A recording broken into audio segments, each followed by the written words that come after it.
السلام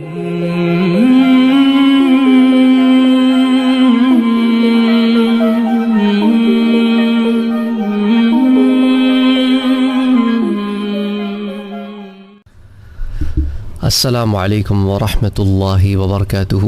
دیدار الہی سے متعلق پہلے بھی بہت سارے دروس ہو چکے ہیں۔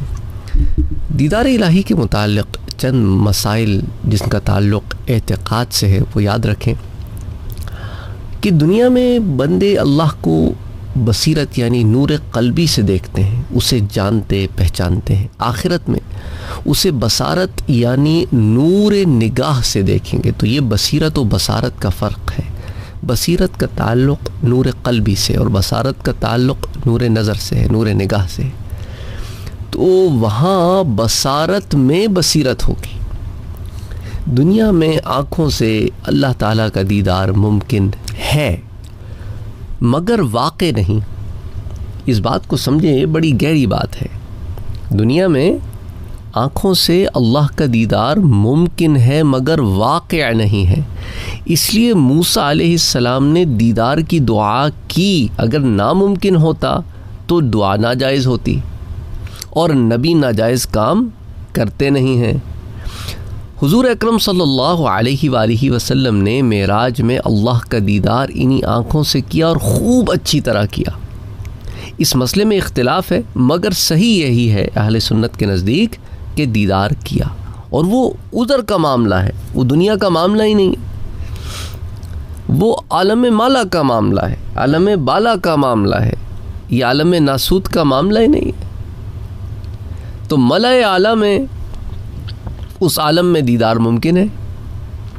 اچھا، جو شخص دعوی ولایت کرتے ہوئے کہے کہ میں نے اللہ کو آنکھوں سے دیکھا ہے یا دیکھتا ہوں، وہ تو کافر ہے کہ وہ اپنے آپ کو انبیاء سے افضل کہتا ہے۔ قیامت کے بعد صرف مومنوں کو جنت میں دیدار الہی ہوا کرے گا، کفار کو دوزخ میں دیدار الہی نہیں ہوگا، کہ انہم عن ربہم یومئذ لمحجوبون، کہ وہ حجاب میں ہوں گے۔ اور حق یہ ہے کہ جنت میں ہر مومن کو دیدار الہی ہوا کرے گا، مرد ہو یا جنتی عورت۔ خواتین سوال کرتی ہیں تو اس لیے میں نے اس کو یہاں پہ کور کیا۔ پہلے بھی درس دے چکا ہوں کہ کیا خواتین کو جنت میں اللہ کا دیدار ہوگا کہ نہیں۔ تو بہرحال بعض علماء اس سے اختلاف کرتے ہیں مگر حق یہی ہے کہ خواتین کو بھی اللہ کا دیدار ہوگا۔ دنیا میں ان آنکھوں سے اگر کوئی کہے، جیسا میں نے آپ سے کہا کہ میں نے رب کو دیکھا ہے یا دیکھتا ہوں، وہ تو کافر ہے۔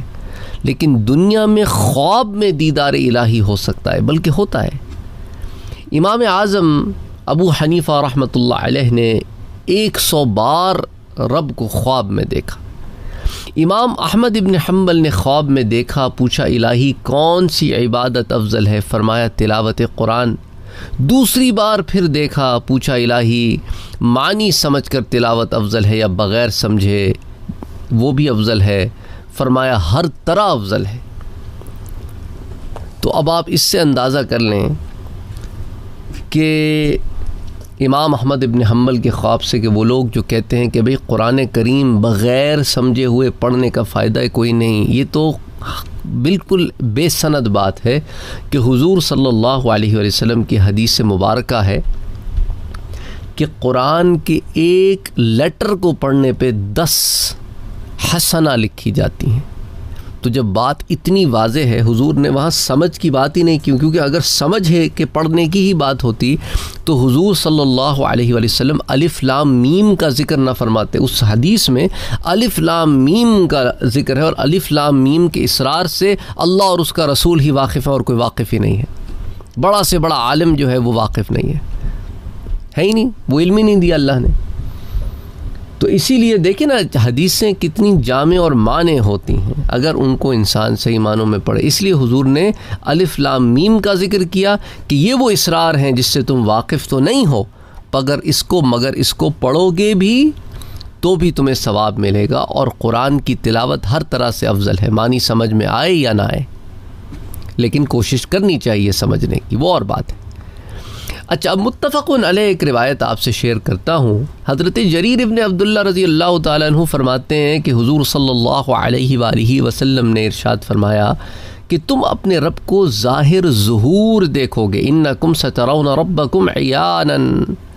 اور ایک روایت میں ہے کہ حضور صلی اللہ علیہ وآلہ وسلم کے پاس ہم بیٹھے تھے، صحابہ کہتے ہیں کہ حضور صلی اللہ علیہ وآلہ وسلم نے 14ویں شب میں چاند کو دیکھا، پھر فرمایا کہ تم اپنے رب کو ایسے دیکھو کہ جیسے چاند کو دیکھ رہے ہو، تم اس کے دیکھنے میں شک نہیں کرتے، تو اگر تم یہ کر سکو کہ سورج نکلنے سے پہلے اور سورج ڈوبنے سے پہلے والی نماز پر مغلوب نہ ہو، تو پھر حضور صلی اللہ علیہ وآلہ وسلم نے اس کے بعد یہ قرأت کی کہ سورج نکلنے سے پہلے اور سورج ڈوبنے سے پہلے اپنے رب کی تسبیح کرو اور اس کی حمد کے ساتھ اس کی تسبیح بیان کرو۔ تو بخاری اور مسلم کی متفق علیہ روایت، وہ جو آیہ مبارکہ ہے نا، وَسَبِّحْ بِحَمْدِ رَبِّكَ قَبْلَ طُلُوعِ الشَّمْسِ وَقَبْلَ غُرُوبِهَا، وہ تلاوت فرمائی۔ اچھا، اب اس حدیث میں چند نکات ہیں، اس پر بات کر لیتے ہیں کہ دیکھیں یہ حدیث جو ہے نا، یہ عامت المسلمین پر اس کی دلالت ہوتی ہے کہ مومن رب تعالیٰ کو محشر میں بھی آنکھوں سے دیکھیں گے اور جنت میں بھی دیکھا کریں گے۔ اس ضمن میں خوارج اور معتزلہ اس کے منکر ہیں، یہ حدیث ان کی سخت تردید کرتی ہے، اور اس پر سوالات و جوابات علم کلام کی کتب میں بڑی تفصیل سے آتے ہیں، تو خیال رہے کہ یہ دیدار بغیر کسی جہت و سمت کے ہوگا، کیونکہ اللہ تعالیٰ جہت و سمت سے پاک ہے، یہ بات ذہن نشین رکھیں۔ اب جو حدیث کا یہ ٹکڑا ہے جس پہ فرمایا کہ اگر تم یہ کر سکو کہ سورج نکلنے سے پہلے اور سورج ڈوبنے سے پہلے والی نماز پر مغلوب نہ ہو تو کرو، تو اب اس سے مراد یہ ہے کہ فجر اور عصر کی پابندی سخت، اس پہ تاکید فرمائی، تو یہ تاکید ہے ان دو نمازوں کی، اس کا یہ مطلب نہیں ہے کہ باقی نمازوں پر تاکید نہیں ہے، یہاں خاص ان دو نمازوں کا ذکر ہے۔ اچھا، اس کیونکہ حدیث میں بھی سورج کا ذکر یوں ہے کہ بھئی سورج کو جس طرح تم اس وقت دیکھ سکتے ہو، کیونکہ اس وقت حجاب میں وہ تیزی نہیں ہوتی۔ اچھا، اسی طرح فرمان عالی سے معلوم یہ بھی ہوا کہ اس آیت میں تسبیح و تحمید سے مراد نماز ہے، کہ وہ سبح بحمد ربک، اپنے رب کی تسبیح بیان کرو، اس کی حمد بیان کرو، قبل طلوع الشمس و قبل غروبها، تو اس سے مراد نماز ہے، چونکہ فجر اور عصر کی نماز میں رات و دن کے محافظ فرشتے جمع ہوتے ہیں، اور فجر کی نماز سونے کی غفلت کا وقت ہے، اور نماز عصر کاروبار سیر و تفریح کی غفلت کا وقت ہے، ان وجوہ سے ان نمازوں کی تاکید زیادہ کی ہے۔ رب تعالیٰ فرماتا ہے ان قرآن الفجر کان مشہودا، اور نماز عصر کے بارے میں فرماتا ہے کہ حافظوا علی الصلاوات والصلاة الوسطی، اور درمیانی نماز کا خاص خیال رکھو جو عصر کی نماز ہے۔ اچھا، اسی طرح ایک اور روایت مسلم شریف میں آتی ہے حضرت صہیب رضی اللہ تعالی عنہ سے، وہ حضور صلی اللہ علیہ وآلہ وسلم سے روایت فرماتے ہیں کہ حضور صلی اللہ علیہ وآلہ وسلم نے فرمایا کہ جب جنتی جنت میں داخل ہو جائیں گے، اذا دخل اہل الجنت الجنہ یقول اللہ تعالی، تو اللہ تعالیٰ فرمائے گا کیا تم وہ چیز چاہتے ہو جو میں تم کو زائد دوں؟ تريدون شيئا ازيدكم، فیقولون، وہ کہیں گے الم تبید وجوہنا الم تدخلنا الجنت وتنجنا من النار، اے ہمارے رب، کیا تو نے ہمارے چہروں کو روشن نہ کر دیا؟ کیا تو نے ہمیں جنت میں داخل نہیں کر دیا؟ اور کیا تو نے ہمیں جہنم کے آگ سے بچا نہیں لیا؟ قالا، اللہ تعالیٰ فرمائے گا کہ رب حجاب اٹھا دے گا، فیرفع الحجاب فینظرون الی وجہ اللہ فما اعطوا شیئا احب الیہم من النظر الی ربہم۔ اللہ اکبر، یہ رب کی ذات کا نظارہ کریں گے تو انہیں کوئی چیز رب کے دیدار سے زیادہ پیاری نہ دی گئی ہوگی۔ پھر حضور نے یہ تلاوت فرمائی، ثم تلا للذین احسنوا الحسنى وزیادہ، کہ نیکوکاروں کے لیے اچھی چیز ہے اور زیادتی ہے۔ صحیح مسلم کی روایت ہے۔ اب اس میں چند نکات پر بات کر لیتے ہیں کہ جب رب نے فرمایا جو میں تم کو زائد دوں، یعنی ان نعمتوں کے علاوہ اور نعمت دوں، یا تمہارے اعمال کی جزا سے زیادہ عطا کروں، جو تمہارے کسی عمل کا بدلہ نہ ہو، خاص میری عطا ہو، یا تم کو وہ نعمت دوں جو ان سب سے زیادہ ہو، سب سے افضل ہو، سب سے اعلیٰ ہو، یہ ازید کی جو ہے نا، پھر علماء نے مختلف شروحات بیان کی۔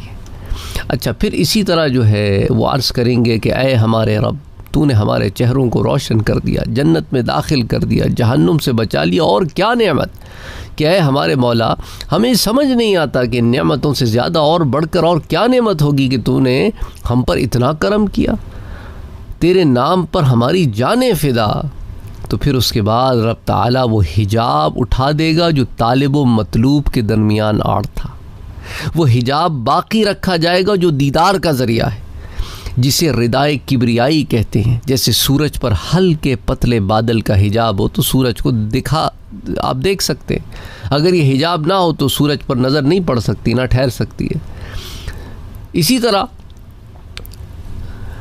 یہ رب کی ذات کا نظارہ کریں گے تو انہیں کوئی چیز رب کے دیدار سے زیادہ پیاری نہ دی جائے گی۔ تو اس ضمن میں علماء کہتے ہیں کہ دیدار یار کی بہار، اللہ اکبر، ان سے پوچھو جو عشق کے سمندر میں ڈوبے ہوتے ہیں، عشق کے سمندر میں جو ڈوب جاتے ہیں نا، ان سے پوچھو کہ دیدار کیا ہوتا ہے۔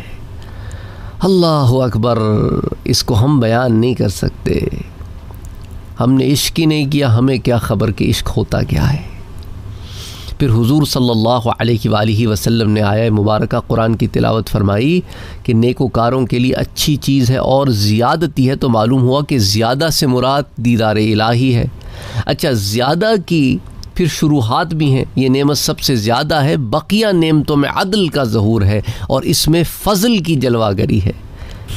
انشاءاللہ تعالی اگلے درس میں کچھ اور روایات کے ساتھ حاضر ہوں گا۔ السلام علیکم ورحمۃ اللہ وبرکاتہ۔ اور آپ کی سہولت کے لیے واٹس ایپ کا گروپ بھی بنا ہوا ہے اور ٹیلی گرام کا چینل بھی بنا ہوا ہے، دونوں کے لنکس ڈسکرپشن میں موجود ہیں۔ آپ کو ریمائنڈ کراتا چلوں کہ سید سعد قادری انگلش چینل ایک ہے، اور اسی طرح میں نے ابھی ریسنٹلی سید سعد قادری قرآن ریسیٹیشن کا چینل بھی لانچ کیا ہے، تو ان دونوں چینلز کو وزٹ کرنا، انہیں سبسکرائب کرنا، ان میں ویڈیوز دیکھنا نہ بھولیں۔ اگر آپ نے ابھی تک ہمارے چینل کو سبسکرائب نہیں کیا ہے تو سبسکرائب کا بٹن دبائیں، بیل کے آئیکن کو پریس کریں تاکہ آپ کو ریگولر نوٹیفیکیشن اپڈیٹس مل سکے اور آپ ہمیں ہمارے لائیو سیشنز میں بھی جوائن کر سکیں۔ ویڈیو پسند آنے کی صورت میں لائک، شیئر اور کمنٹ کرنا نہ بھولیں۔